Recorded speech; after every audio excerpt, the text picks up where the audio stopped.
And so, Dave, thanks for the opportunity to be here to talk a little bit about our family business. I think that, as many of us in this room, and that's what's so great about this. I do want to say this yesterday. I mean, those presentations yesterday and what we've heard today were just absolutely fantastic. And the chance to hear other stories, for me, that's what it's all about. It's about how do I learn from different businesses and different models, and it's incredible the things that we pick up. And so I'll share with you a little bit about what we've done at ABC and the family side of it. I think it's kind of interesting. I think it's a little bit unique. And then I'll kind of share with you kind of what my challenges are with the next generation. I'm that second generation person. We've navigated from 1 to 2 very, very successfully, and it's one that's been worked real well for myself, the entire family, and for the business. And so now we're poised to think about what happens at the next generation. I've got some thoughts about how that happens. I will tell you, I have a prayer that I hope all my children and their children someday work at ABC and are part of the family business. For those that want to do that, but I think it would be wonderful. I get really excited about that kind of a thinking. So the story is, it's ABC Home and Commercial Services. It is a family tradition. When I kind of show you the folks that are working there, I think you'll see a little bit of that. ABC really started, that's my dad, and that's a picture from way back. Another thing you'll hear from the ABC side is, and those of you who are not from Texas, maybe you won't get it, those of you who are, I always, when I'm talking to people from Austin, I have to get off the table that I am a Texas Aggie. I went to Texas A&M, and that is a big part of what happens at ABC and the family. When I say that in Austin, I get really mixed reviews, right? I mean, the Longhorns are there. I often refer to being in Austin behind the orange curtain, and so the A&M piece is a big part of it. But my dad graduated from A&M, went in the military for a couple of years, and he was an entrepreneur like everybody in this room, and he wanted to go into business for himself. He had no idea what pest control is, and that's the foundation of our business, pest management. He bought a company that had one employee and one truck, and from that one employee and one truck, he built a very sizable family business that we all had the opportunity to work in. He started out in San Antonio. That's where I'm from originally. San Antonio is about 70 miles south of Austin, where I currently live. Dad would be out knocking the doors. He had the person doing the service. Mom would be on the phone answering and setting up the appointments and such. So is that like many businesses across America? It's just a great story on how a business can get started from nothing and then turn into something that is pretty special. He built the business, like I said, by himself and grew it one step at a time. This is a perfect fit for what Evergreen is. And my dad, I remember he would tell us this.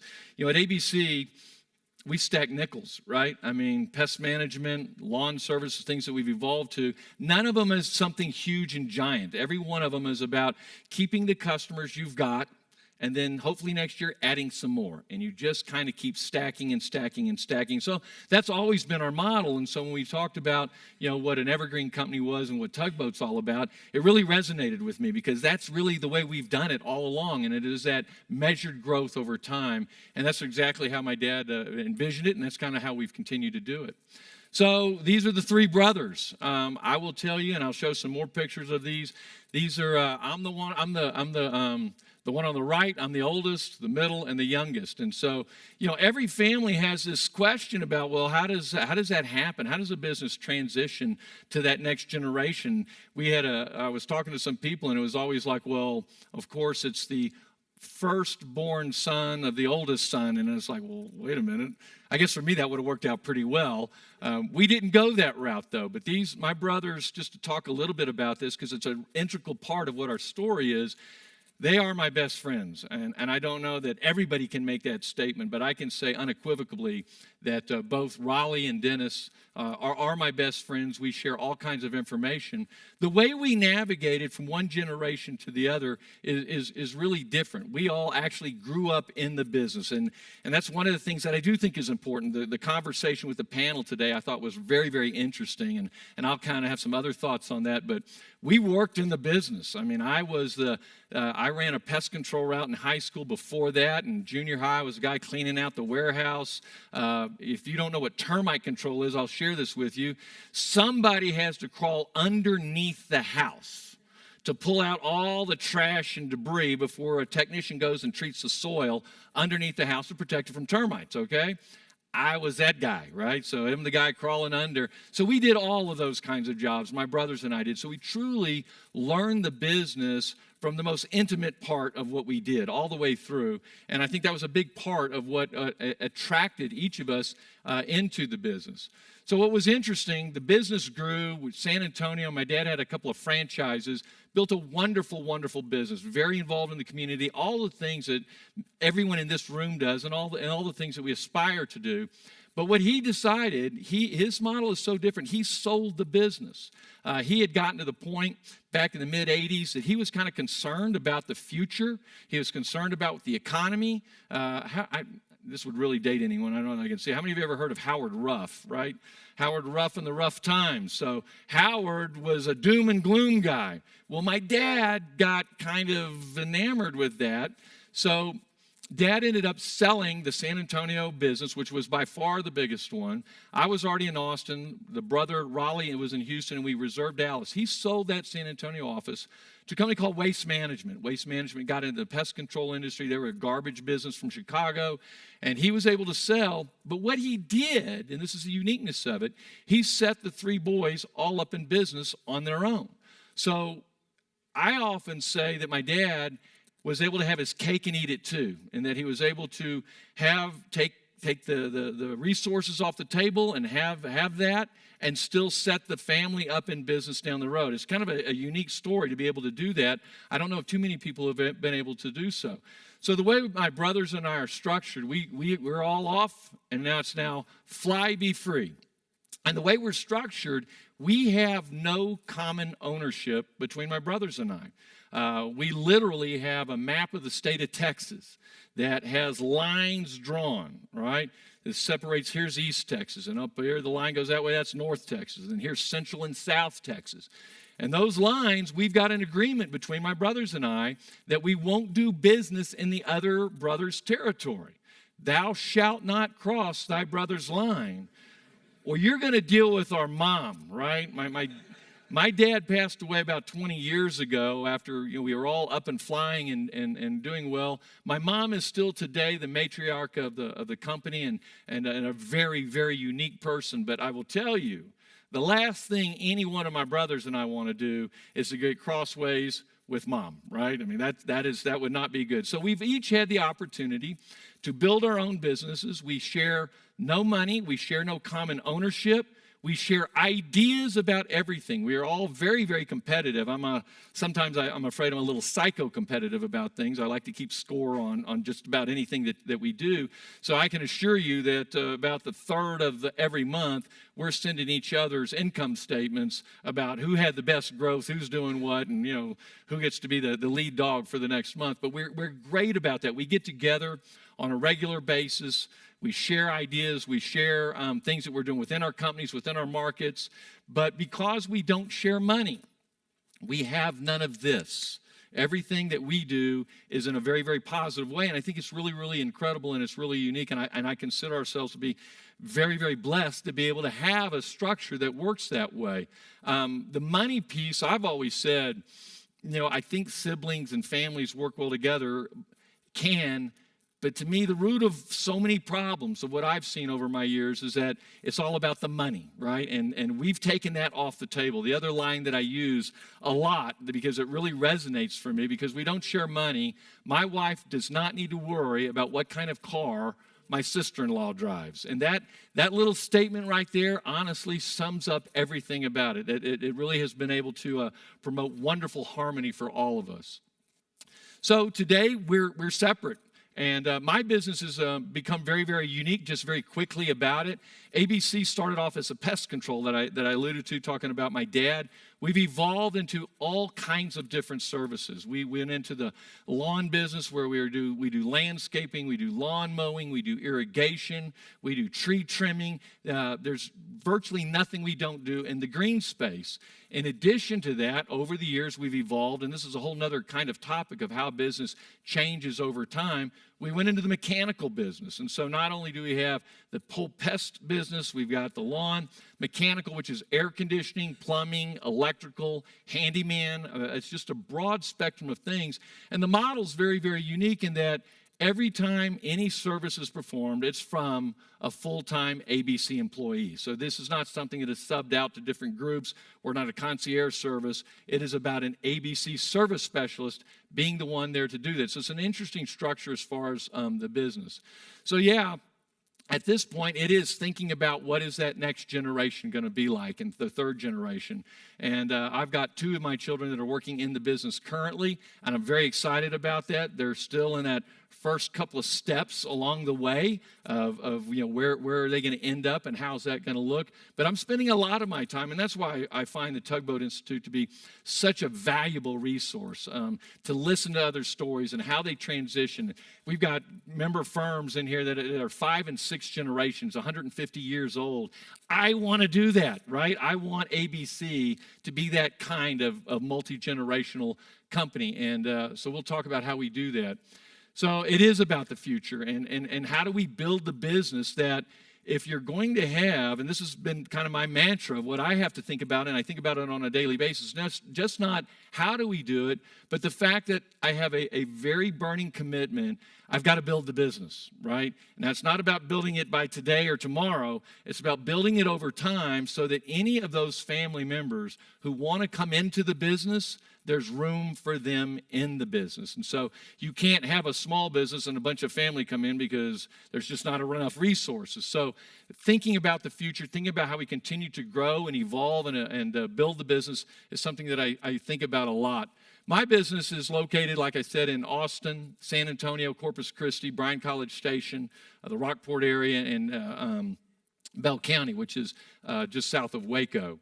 Our keys to success, and this is the part that I think, when I think back about how did my dad get it so that these 3 boys said, that's what I want to do. I want to be part of that business. And this is kind of about the panel that you were talking about.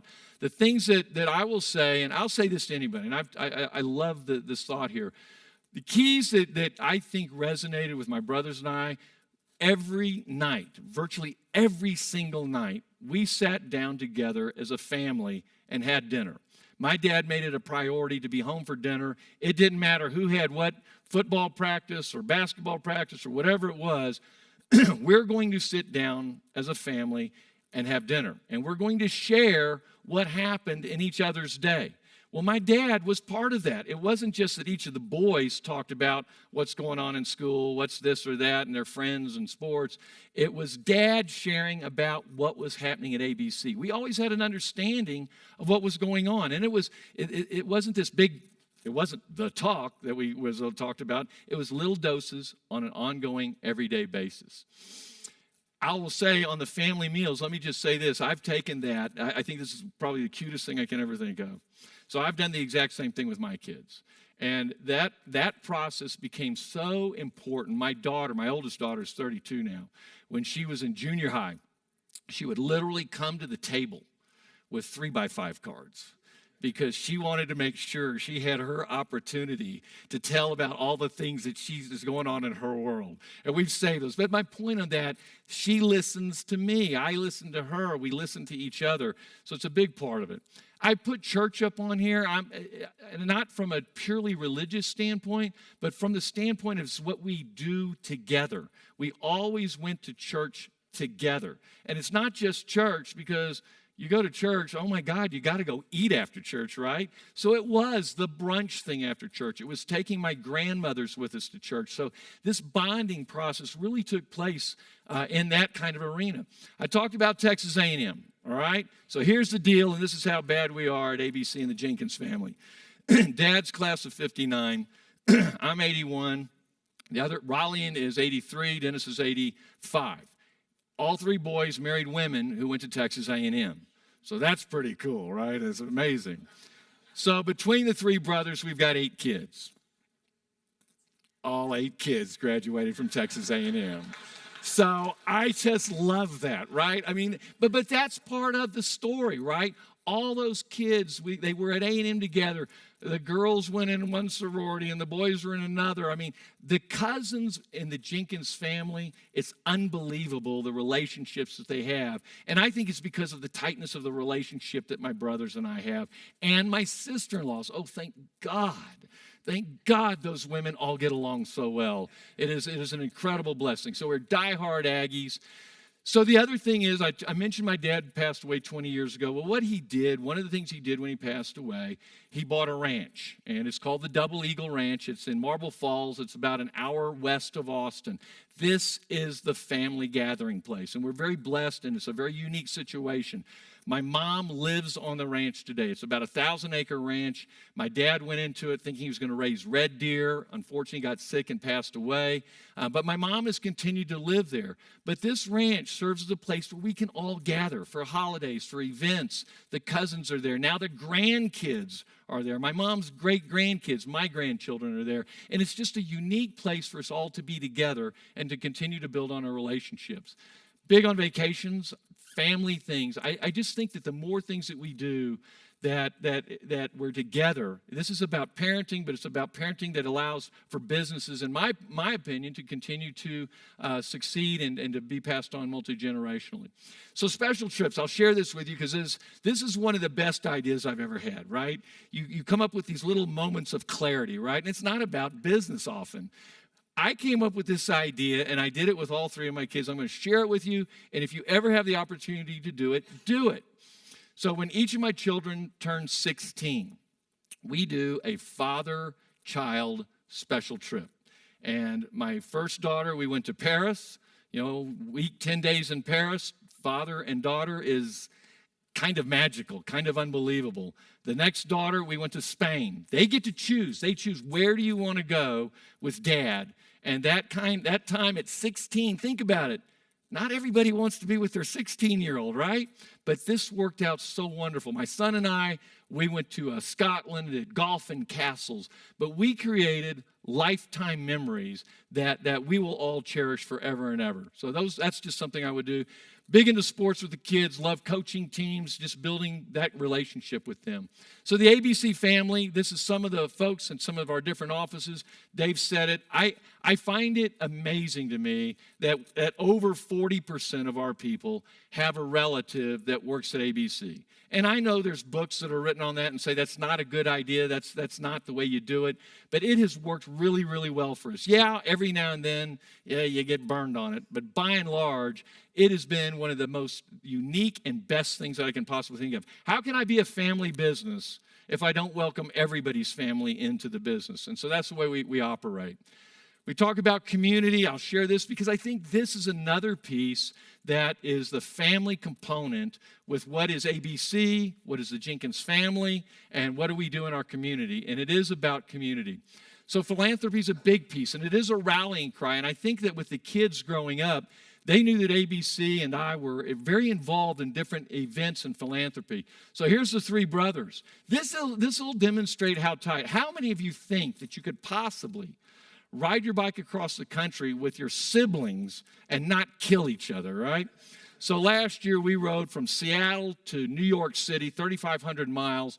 We did it for a couple of charities, but it was the three brothers being together that was so unique, and so it's something that I will always, always treasure. The icing on the cake was this. My middle daughter, Chelsea, who is now working at ABC, she drove the support vehicle the whole way, so that's really cool.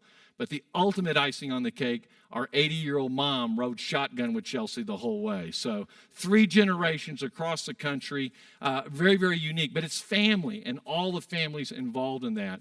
One of the things we do in Austin that is a big piece of it, we now have the ABC Kite Festival, which occurs in Austin, 87-year tradition that we have taken over from the service club that kind of ran out of steam to do it. And we donate money back from the Kite Fest to communities and schools and to the Moss Peratt Foundation that I'll touch just in a minute. But whenever you can have an event that you have 35,000 of your closest friends in the city park together, that's a pretty good day. Moss Fest is part of the Kite Festival and is named after my grandson Moss, who passed away about 3.5 years ago at the age of 15 months. And so we fund the Moss Peratt Foundation that does research into sudden unexplained death in childhood. So it is to find out what happened. We fund research at NYU. But the philanthropy piece is so important. This is a child's hope. This is the other family piece of the philanthropy. We started an orphanage in Haiti after the earthquake that occurred there several years ago, and it's called A Child's Hope. And so we've got children there that we're supporting. We've built a building. We've put in aquaponics. We've put in solar panels. So it's a self-sustained orphanage. And our vision and our goal and our prayer is that those children grow up in that kind of environment and stay in Haiti and make Haiti a better place. If you've never been to Haiti, it's a bad place. It's not a good place at all. Lots of challenges, but we're focused on doing that. So this is what the end game is for us, right? This is the clan. My mom is the matriarch in the middle that we were celebrating her 80th birthday. On that picture, 14 of those people are currently working at ABC. And my offices or my brother's offices. And that's the end game for me. It is about the family bond and of us all working together. And so, yeah, the little ones down front, yes, I'm looking for the fourth generation to be there someday. But that's what's important to us, and those are the priorities. So thank you very much.